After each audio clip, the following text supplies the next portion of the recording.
Assalamualaikum Mbak. Waalaikumsalam Ibu. Gimana kabarnya Mbak pada hari ini? Alhamdulillah ini saya sehat. Alhamdulillah ya sehat. Sebelum datang kemari Mbaknya ini datang dari mana? Ada kegiatan apa? Sebelumnya dari rumah saja sih Bu, karena kan juga baru bangun karena masih pagi, jadi langsung konseling pada hari ini. Gitu. Baik. Berarti hari ini produktif ya. Iya. Langsung mau konseling ya hari ini. Iya. Nah, sebelum kita memulai konseling, sebaiknya kita berkenalan terlebih dahulu ya Mbak, karena agar sesi konseling ini berjalan sesuai biar nyaman gitu ya, biar kenal satu sama lain. Iya. Nah, perkenalkan nama saya Ibu Via. Tapi Mbak terserah mau panggil ibu atau kakak senyamannya Mbak saja. Iya Ibu. Silakan perkenalan Mbak. Perkenalkan, nama saya Tasya Dewi Saktika, biasa dipanggil Tasya Ibu. Oh baik, Mbak Tasya ya, jadi saya menyebutnya. Nah, apa Mbak Tasya pernah mengikuti sesi konseling sebelumnya? Sebelumnya pernah Ibu, kemarin tuh saya ikut konseling kelompok. Oh baik, jadi seenggaknya Mbak Tasya sudah tahu bagaimana proses konseling ini berjalan ya Mbak Tasya. Nah, saya akan memberitahu kembali untuk asas-asasnya. Di sini ada 3 asas. Yang pertama itu ada asas kerahasiaan, di mana nanti cerita Mbak Tasya di sini akan hanya saya dan Mbak Tasya saja yang tahu, hanya dibahas di dalam forum ini saja, tidak akan melebar di mana-mana. Apa dapat dipahami Mbak Tasya? Dipahami Ibu. Lalu asas yang kedua itu ada asas kesukarelaan. Jadi Mbak Tasya datang kemari itu tanpa adanya paksaan dari orang lain. Nah, apakah Mbak Tasya datang kemari itu ada paksaan dari orang lain atau memang kemauan dari Mbak Tasya sendiri? Kemauan saya sendiri. Baik, jadi Mbak Tasya sudah mengikuti asas yang kedua, yaitu asas kesukarelaan. Mbak Tasya datang kemari tanpa adanya paksaan dari orang lain. Lalu asas yang ketiga ini ada asas keterbukaan. Jadi Mbak Tasya harus terbuka kepada saya agar sesi konseling ini bisa berjalan dengan lancar, agar kita juga dapat mengetahui apa sih solusinya dari ini gitu ya Mbak Tasya. Iya. Dapat dipahami Mbak Tasya? Dapat dipahami. Nah, juga dalam sesi konseling ini ada batasan waktunya Mbak Tasya. Jadi waktunya itu 25 sampai 30 menit. Apakah Mbak Tasya setuju? Setuju Ibu. Baik, karena Mbak Tasya sudah setuju terkait batasan waktunya, sekarang kita lanjut ke sesi konseling ya Mbak Tasya. Nah,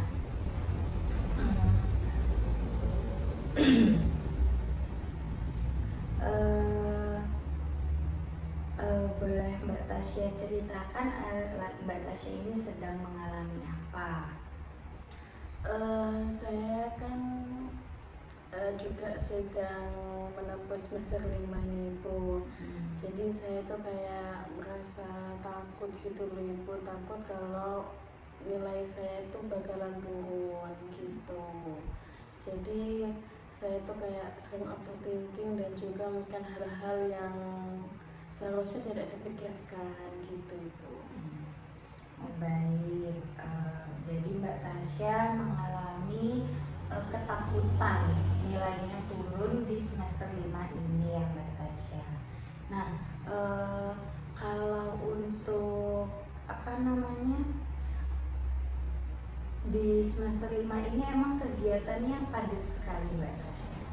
Kalau saya semester 5 itu sangat padat Ibu, apalagi saya juga sedang mengikuti organisasi, juga ada kegiatan di luar kampus gitu loh Ibu, jadi kayak hektik banget, dan juga kadang saya itu sampai sering menunda tugas perkuliahan gitu. Baik, jadi karena kesibukan itu Mbak Tasya merasa takut nilainya Mbak Tasya ini turun ya Mbak Tasya. Nah, kalau boleh kita beri nama untuk rasa takut Mbak Tasya ini kira-kira apa Mbak Tasya? Kalau menurut saya si takut Ibu, karena saya tuh banyak takutnya di semester 5 ini. Tetapi saya juga kayak menjalankannya itu ya udah, saya tuh sebisa saya tuh sudah memaksimalkan apa yang menjadi tanggung jawab saya. Baik, jadi kita sebut permasalahan ini dengan si takut ya Mbak Tasya. Kalau boleh Mbak Tasya ingat-ingat beberapa kejadian terakhir, masalah apa sih yang paling sering mengganggu Mbak Tasya dari si takut ini?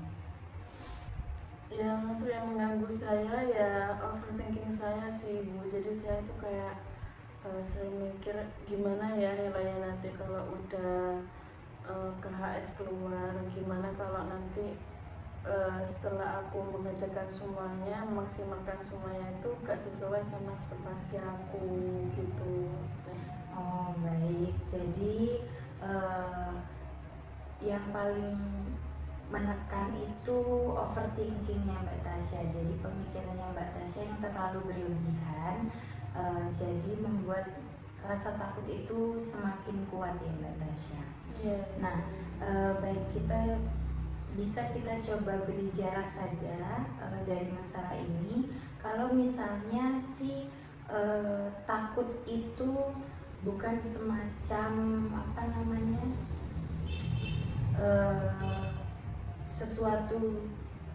sesuatu yang mengganggu, kira-kira seperti apa dia wujudnya menurut Mbak Tasya?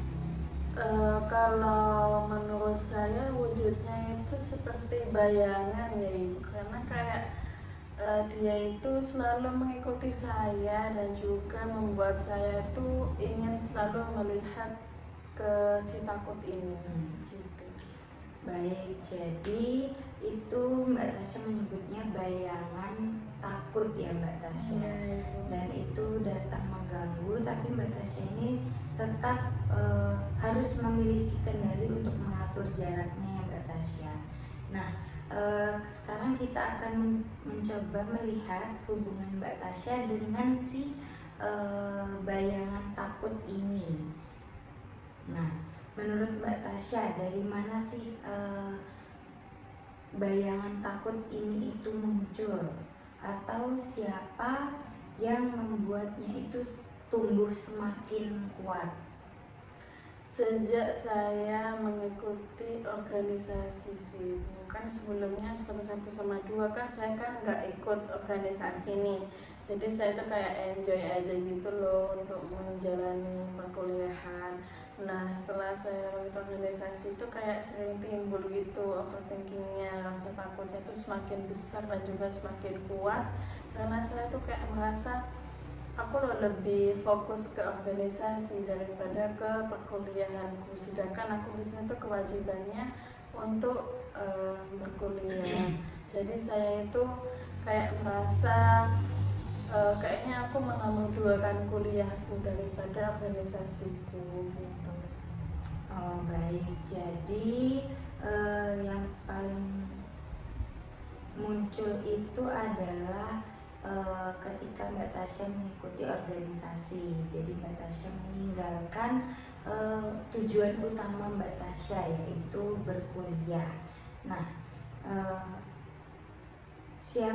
menurut Mbak Tasya, dari cerita Mbak Tasya tadi itu siapa sih yang paling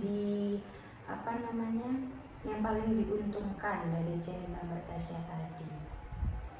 Yang paling diuntungkan itu ya organisasi saya ini Bu, kayak lingkupnya itu dalam lingkup organisasi. Jadi kalau saya effort banget untuk mengerjakannya itu ya timbal baliknya kepada program kerja yang ada di organisasi itu. Jadi kayak lebih maksimal dan juga hal-hal yang positif itu timbul gitu. Baik, jadi itu ada sisi positifnya juga ya Mbak Tasya. Ketika Mbak Tasya mengikuti organisasi, ketika program-programnya itu berjalan dengan sesuai, itu akan menimbulkan rasa yang tersendiri ya Mbak Tasya. Nah,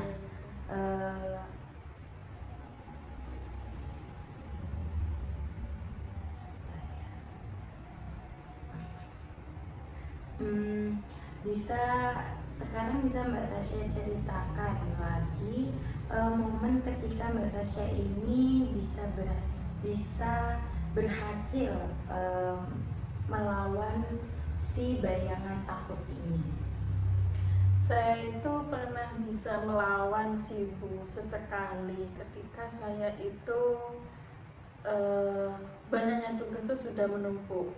Jadi saya tuh kayak ngerasa kayaknya aku hari ini tuh seminggu ini aku akan fokus ke perkuliahanku dulu. Aku nggak akan menyentuh tugas program aku dulu, nanti aja setelah H-1 atau deadline-nya itu masih lama gitu Ibu. Meskipun deadline-nya tuh kayak barengan, tetapi aku tuh ingin mengerjakan tugas kuliah terlebih dahulu.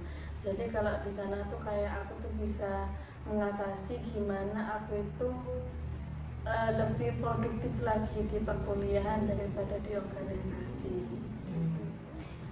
Baik, berarti Mbak Tasya ini sudah bisa memilih terlebih dahulu mana tugas yang harus Mbak Tasya kerjakan. Jadi Mbak Tasya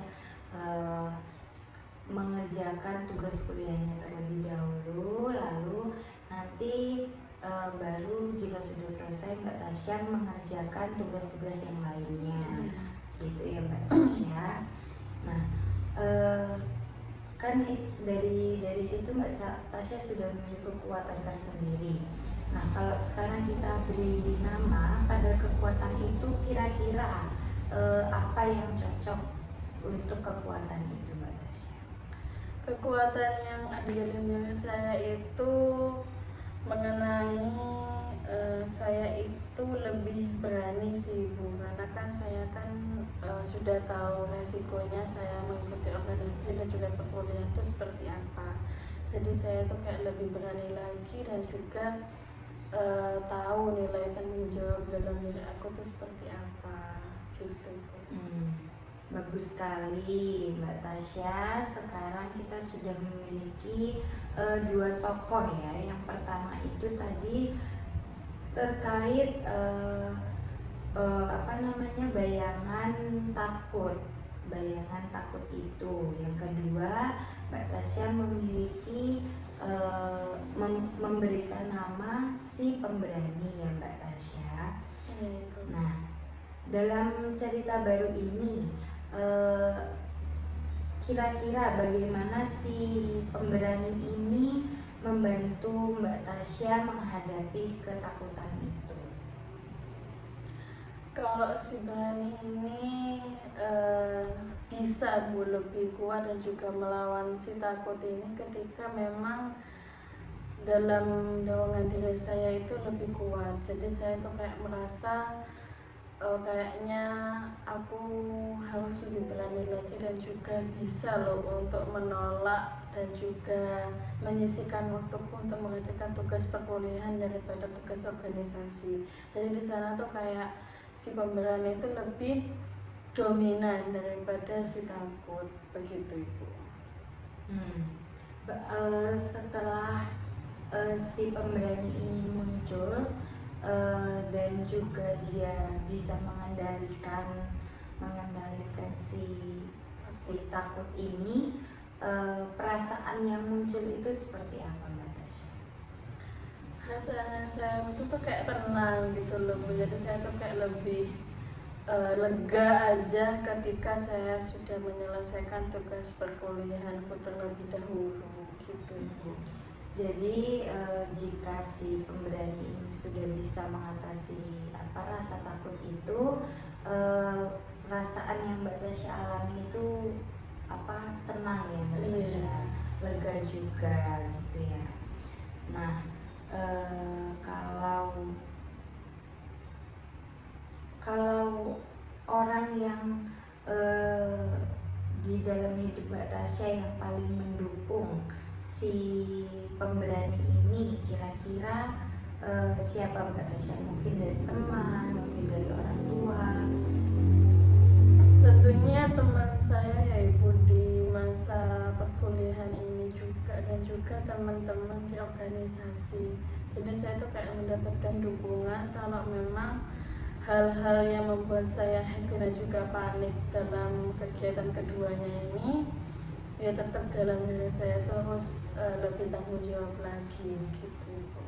Baik, untung sekali ya Mbak Tasya memiliki seseorang pendukung dalam hidup Mbak Tasya. Jadi Mbak Tasya tidak merasa sendirian ya Mbak Tasya. Nah, nilai apa yang kamu pelajarin dari teman-teman dan orang tua tersebut Mbak Tasya? Nilai yang saya dapati itu ya, saya merasa kalau adanya keyakinan Ibu, adanya keyakinan dan juga dari lingkungan saya itu kayak diyakinkan, ayo Tasya, kamu itu pasti bisa, nggak harus menyelesaikan tugas organisasi terlebih dahulu, kamu bisa mengerjakan tugas perkuliahan terlebih dahulu, nanti diselingnya sama tugas organisasi gitu. Nah, kalau misalnya nanti itu kamu jadikan nilai itu kamu jadikan fondasi dalam menghadapi si takut ini, kira-kira bagaimana? Mungkin saya bisa lebih tenang sih Ibu, dan juga saya bisa ingat bahwa saya tidak harus bisa di keduanya dalam satu waktu. Jadi saya itu bisa mengendalikannya kalau saya itu memang memiliki waktu yang lebih untuk bisa mengendalikan kedua tugas tersebut di perkuliahan maupun di organisasi. Nah, karena Mbak Tasya ini di awal juga sudah menyadari akan si takut ini, dan juga Mbak Tasya sudah menyadari juga faktor apa yang positif, yaitu si pemberani itu. Nah, Mbak Tasya juga sudah tahu bagaimana caranya untuk mengontrol si takut ini. Nah, sebelum kita akhiri sesi konseling ini, saya ingin Mbak Tasya itu membuat satu kalimat pesan untuk diri Mbak Tasya sendiri di masa depan sebagai pengingat identitas baru Mbak Tasya. Nggak usah, bicara aja. Bicara. Kalau narasi baru saya yang dapat saya ungkapkan itu, saya harus lebih kuat lagi, saya harus lebih berani lagi, dan juga saya bisa lebih bertanggung jawab lagi. Bagaimana saya ke depannya, semua proses yang saya lalui di semester 5 ini adalah memang sudah resiko yang saya ambil ketika di awal saya memilih untuk mengikuti organisasi dan juga menempuh di semester 5 ini, karena memang beban SKS-nya lebih berat. Lalu saya bisa lebih aktif lagi di dalam perkuliahan, dan juga bisa menomorsatukan dan juga bertanggung jawab lagi dalam perkuliahan daripada organisasi gitu. Baik, itu kalimat yang Mbak Tasya buat pada hari ini sangat kuat sekali ya Mbak Tasya. Semoga itu akan menjadi penguat untuk Mbak Tasya, dan juga saya bangga terhadap proses yang Mbak Tasya lakukan. pada hari ini. Nah, perasaan Mbak Tasya ketika mengikuti sesi konseling ini bagaimana setelah kita berdiskusi tadi? Setelah saya mengikuti konseling seperti yang ini, saya tuh mendapatkan hal baru Ibu, karena ternyata permasalahanku ini memang bukan dalam diri aku sendiri, dan juga hal-hal yang membuat aku merasa takut itu aku merasa ternyata si takut ini memang bukan dalam diri aku, karena memang ada dorongan dari si takut ini, dan juga saya bisa memisahkan hal si takut ini menjadi permasalahan yang berbeda dalam diri aku. Lalu juga tadi aku sudah dilatih untuk menarasikan sebuah hal ke depannya bagaimana. Lalu saya juga merasa lebih paham lagi gimana ke depannya kalau memang organisasi itu tidak harus dinomor-satukan, karena tanggung jawab menjadi mahasiswa itu adalah di perkuliahan, bukan di organisasi. Tadi juga aku juga